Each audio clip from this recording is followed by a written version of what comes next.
Macanita, la niña más linda y tierna.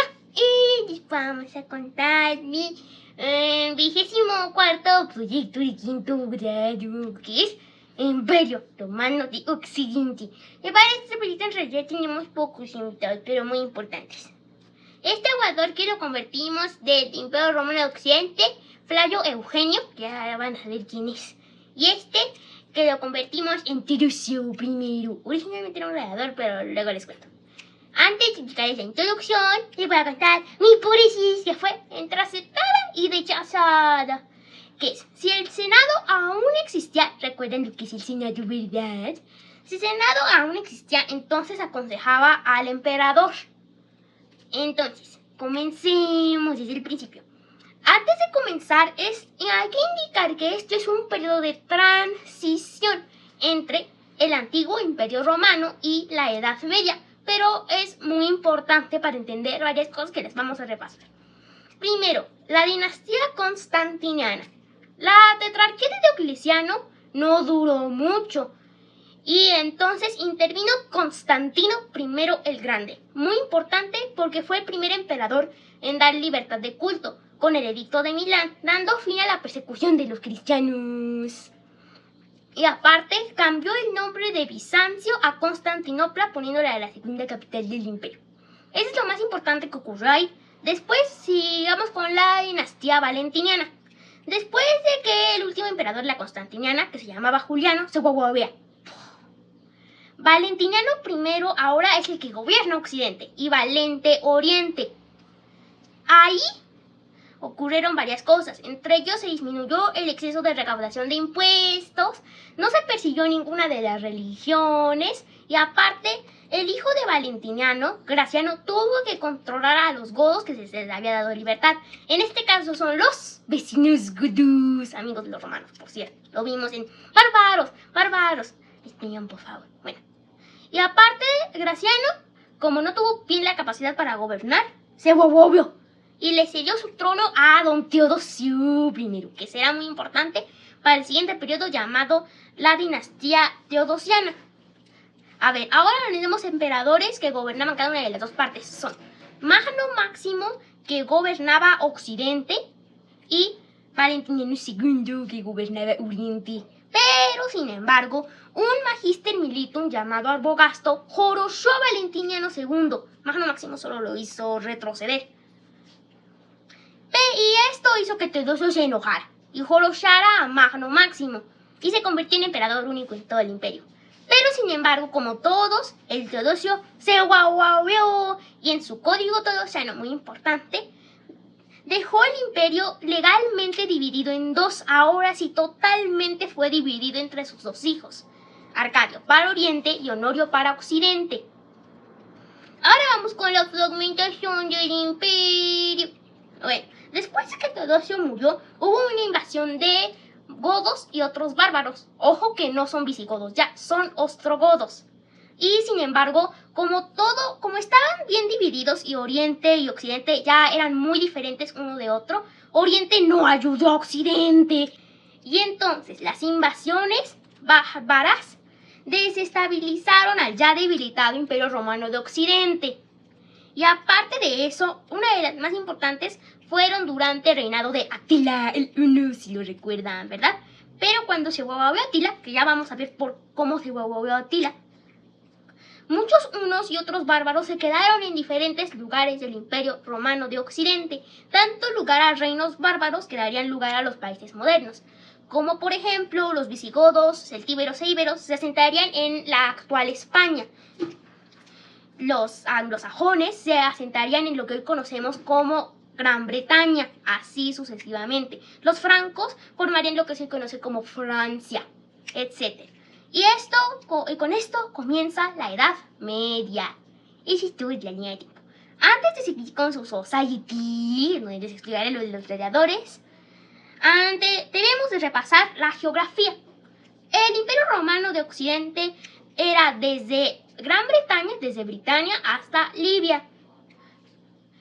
Y tenía diócesis, que eran provincias gobernadas por un vicario. Eso de diócesis suena a algo, ¿verdad? a diáconos, por supuesto. Las diócesis más importantes junto con sus capitales son Italia Anonaria, que es el norte de Italia, que su capital es Milán. Italia Suburbicana, que es como tal la bota, la Italia como tal, que su capital es Roma. Panonia, la región del pan, que tenía a Austria, Eslovenia, Hungría y el norte de la Boca, que su capital es Sirmium. Ojo que la Boca es Croacia, no se confundan con una boca. Es que así parece. Bueno, África, que era todo Cartago, anteriormente Cartago, que su capital era Cartago, obviamente. Britania, que es como tal Gran Bretaña, que su capital es Londinium, que se convertirá en la actual Londres, la ciudad del pecado. No, esa es otra historia. La Galia, que no solo era Francia, también era Bélgica, Países Bajos y Luxemburgo. Que su Ay, Dios, es una Augusta Treverorum es su capital. Las 7 provincias, que son en realidad un país y 2 partes de países, que son Francia, una parte de Alemania y una parte de Austria, por lo que su capital es Viena. Viena como mis hijos. Y por último, ¿cómo se llamaba la otra? A ver, era Hispania, que no solo incluía España, también incluía Portugal, eran como España y Portugal fusionados, y Marruecos, que su capital es otra Augusta, Severa. Bien, eso es todo. Y las prefecturas son gobernadas por un prefecto del pretorio, que vamos a ver de qué hizo Sayeti. Que las únicas 2 prefecturas que había son la Galia y la Bota, o sea, Italia. Bien. Ahora continuemos con la sociedad. Ojo, porque todo lo que vamos a ver en la sociedad son de clase alta. Los de la clase baja ya lo habíamos visto en Imperio, que son liberi, ciudadanos como tal, liberto, esclavos, que ya también tenían su libertad, y servi, que eran los esclavos.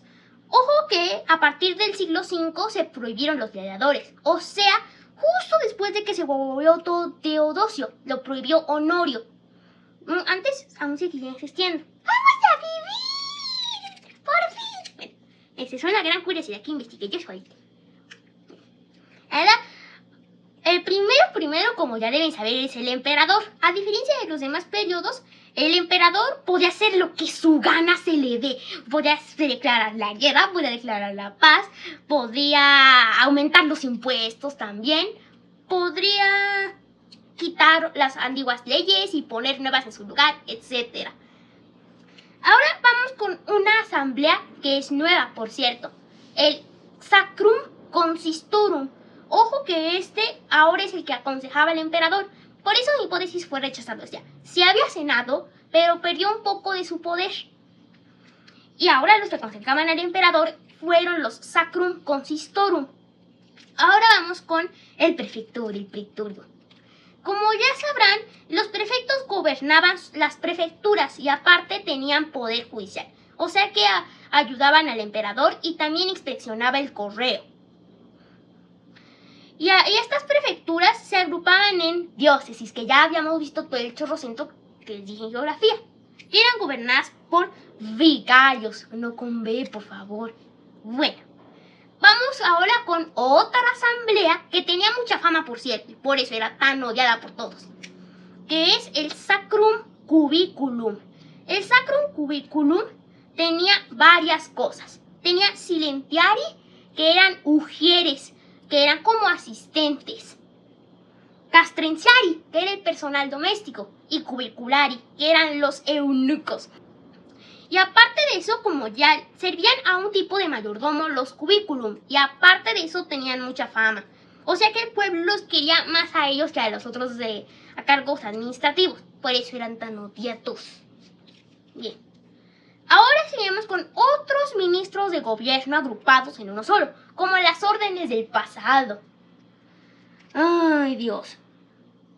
Quaestor Sacri Palati, que era el que decía y escribía las leyes del emperador, o mejor dicho, las redactaba. Ay, Dios. Había un magister officiorum, que hacía un montón de cosas relacionadas con el poder judicial. Entre ellas controlaba las embajadas, organizaba viajes para el emperador e inspeccionaba el correo, entre otras. Cumes rei privati, eso. Era el que hacía las finanzas y las rentas. Y otro Comes, que era el que custodiaba las minas, el que tenía las minas de oro y plata, también de mármol, pero lo vamos a ver hasta después. Y por último, los conventus. Eran otra asamblea anual de miembros más importantes de una provincia, más destacados. Su misión principal de todas era conducir la religión romana, justo antes de lo de Constantino. Y aparte de eso, organizaba juegos para el emperador, castigaba a los gobernadores y aparte incluso se encargaba de elegir al sacerdote. Y todo de la Society. Ahora, antes de seguir con los personajes famosos, vamos a pararnos en los soldados, el ejército, muy importante. Ojo, spoiler, que ahí ya no había legiones, ya las legiones ya no existían. Ahí el ejército se componía de 250,000 soldados. Ay, fío. 57,000 de los que eran caballería o veritatones y 194,000 de infantería que se llamaban legiones. Ojo que las legiones no eran el ejército, solo así se les llamaba la infantería. El ejército se llamaba comitatenses. Y también existían soldados fronterizos llamados limitanei, que eran, por cierto, muy mal pagados y muy malos protegiendo las fronteras. Bueno. Y aparte de eso, existían mercenarios bárbaros llamados foederati. Algunos soldados romanos ya no querían estar en el ejército y se retiraban. Y esos huecos, ¿por qué eran reemplazados? Por bárbaros. Bueno, eso es algo muy importante. Y aparte de eso, como los soldados fronterizos o limitanei no eran tan buenos custodiando las fronteras, se decidió poner murallas. Ojo que esto era originalmente costumbre celta. Allá los bárbaros y romanos se mezclan. Y aparte, si nos fijamos bien en el equipaje también, vamos a imaginarnos el equipaje. Tenían un yelmo o gorro dependiendo del tipo de soldado. Ojo que ya no existía la galea, ¿eh? También había una espada, ya nos llamaba gladius. Existían unas botas bien chafas, que ya no eran caligae, por cierto. Tenían un escudo circular, ya no era rectangular y era bien chafa ese escudo. Y aparte de eso, algo muy importante que también tuvo que ver con la mezclación de Barbaria Town y Romania Town, la cota de malla. La cota de malla provino de los celtas, específicamente de los galos. Ojo. Bien. Esto es lo que diré del ejército. Otra de las razones por las que cayó el Imperio Romano de Occidente, entre otras, fue la falta de disciplina del ejército romano. De su economía, como era tantísima economía, esa señora y yo decidimos agruparlas en sectores. Aparte ya los aprendieron debido a la geografía del mundo. Sector primario. Había agricultura, entre otras cosas. Cosechaban, sembraban olivo, vid, palmeras, manzanas cortas, pistaches, higo, trigo y cebada. Esa es la agricultura. Otra cosa es la ganadería, que tiene mucho sentido. La ganadería no solo de animales como cabras locas, como yo. También había crianza de animales de carga, como burros, mulas, camellos y caballos. También había apicultura, que era la crianza de las abejitas zumbadoras, y sembraban miel, no sembraban a las abejitas.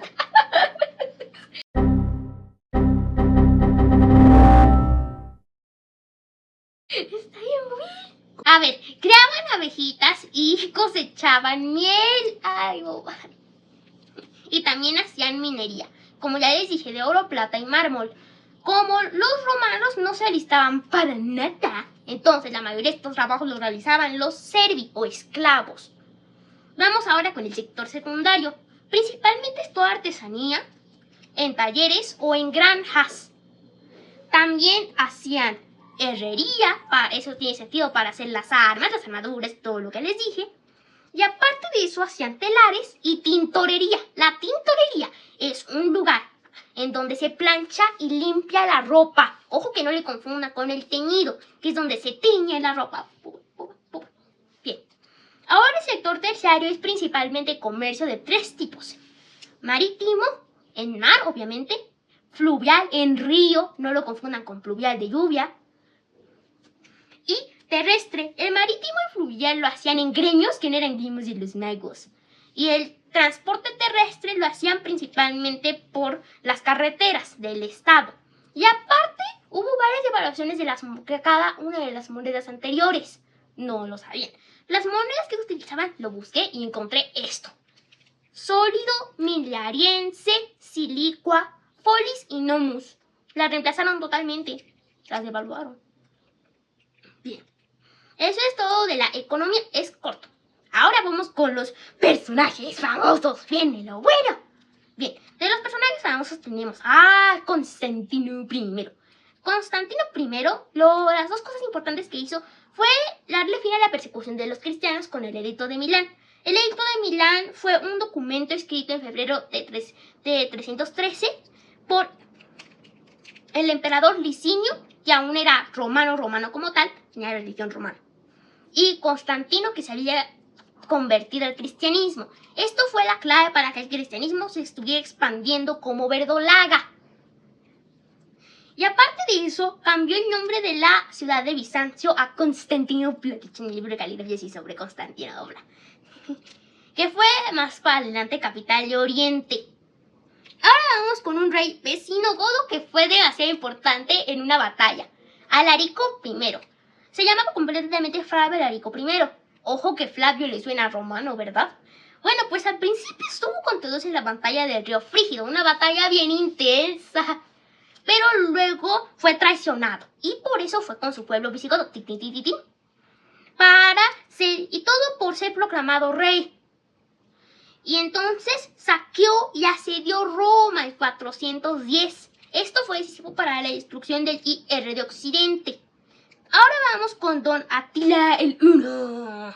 Fue el último y más poderoso caudillo de los hunos. Aparte de que aterrorizó a muchos pueblos bárbaros junto con su hermano Bleda, no pudo conquistar la Galia ni tampoco pudo atravesar Roma, aunque sí les puso muchos problemas. Pero fue repelido por las fuerzas romanas y visigodas en la batalla de los campos cataláunicos o catalúnicos. Y aparte de eso, ojo que la delegación romana comandada por un prefecto, un cónsul y un papa, el Papa León. Ojo que aquí los papas ya comenzaron a tener poder como locos. Esto también es clave para entender cómo es que en la Edad Media los papas ya tenían tanto poder e incluso podían gobernar. Bueno, y entonces Atila en la batalla de los campos cataláunicos se retiró y murió debido a una hemorragia de nariz y se ahogó con la sangre después de su noche de bodas.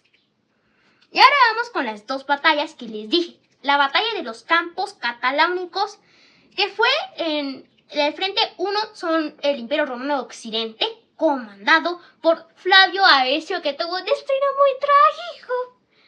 Aparte de eso, también había un rey visigodo llamado Teodorico I, y aparte había muchos otros bárbaros, como francos, sajones, sármatas y alanos. Y del frente 2 tenemos a Don Atila el Huno y los hunos. Y aparte tenemos a los otros godos, ostrogodos, liderados por un rey. Ahora el lugar fueron los campos cataláunicos, en la Compiègne, en la actual Francia. Es que el nombre francés, Bueno, todo comenzó con el afán de Atila de conquistar el Imperio Romano de Occidente. Así que fue a conquistar primero la Galia, una de las prefecturas.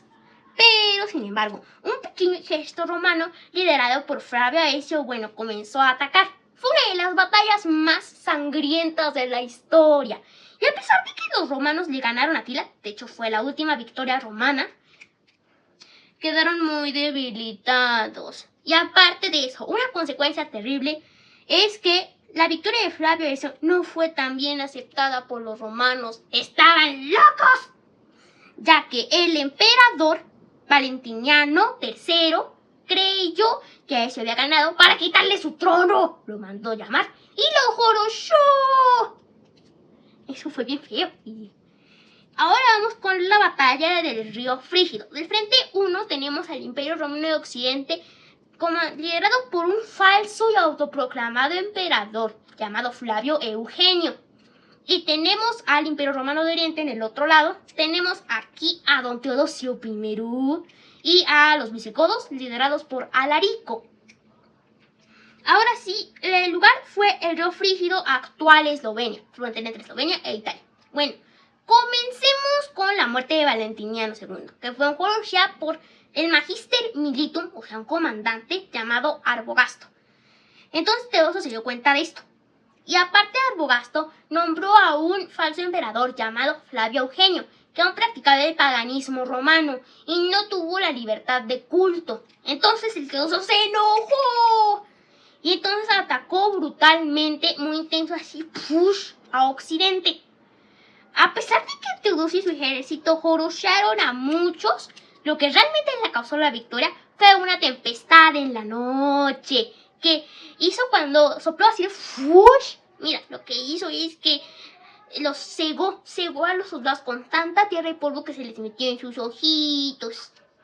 Y entonces así fue como realmente Teodosio obtuvo la victoria. Pero ojo que la tempestad solo fue un fenómeno, no la provocó Teodosio. Bueno, su consecuencia principal fue que Teodosio se convirtió en único emperador de todo el imperio. Y aparte de eso, el Imperio Romano de Occidente quedó súper debilitado. Eso es Tuyurira de Imperio Romano de Occidente. Hasta llega un besito.